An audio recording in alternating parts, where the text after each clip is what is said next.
Le cardinal Barbarin quitte Lyon après 17 années à la tête du diocèse.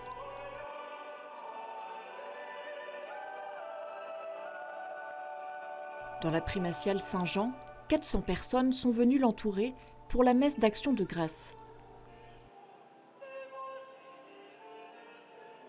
Après avoir commenté les textes de la Sainte Irénée, il est aussi revenu dans son homélie sur les 4 années difficiles qu'a traversé le diocèse face au scandale d'abus dans l'Église. Il fallait qu'on porte cette souffrance incontestablement et qu'on en rende raison, si on peut dire, même devant la justice. Et en même temps, je savais que je n'étais pas seul et qu'il y avait des frères et des sœurs derrière, étaient là, qui voyaient bien la gravité de ce drame et qui savaient qu'il fallait en demander pardon, évidemment, et qui en même temps priaient. Et j'ai donc là aussi un très grand merci à dire, parce que je pense que c'est grâce à vous que je vois et ne vois pas, que le Seigneur a réussi à me tenir debout. Le cardinal a pu finir en adressant un vœu à tout le diocèse.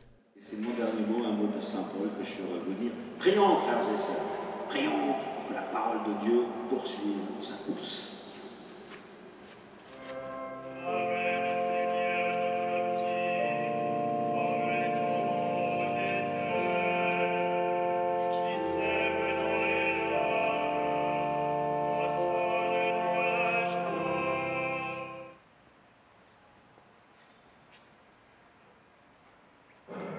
Le conseil épiscopal qui va vous remettre ce cadeau du diocèse de Lyon, cette croix pectorale. Alors pourquoi une croix pectorale? Pourquoi cette croix pectorale? Non pas que nous doutions que vous en ayez déjà une, peut-être même plusieurs d'ailleurs, mais c'est important qu'à travers ce signe, ce symbole que vous allez revêtir,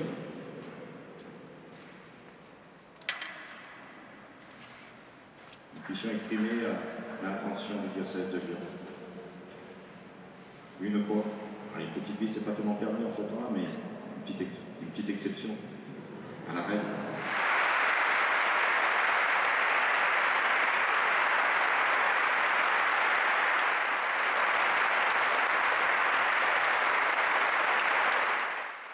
Les personnes présentes, toutes invitées personnellement en raison de la crise sanitaire, l'ont longuement applaudi à la fin de la célébration.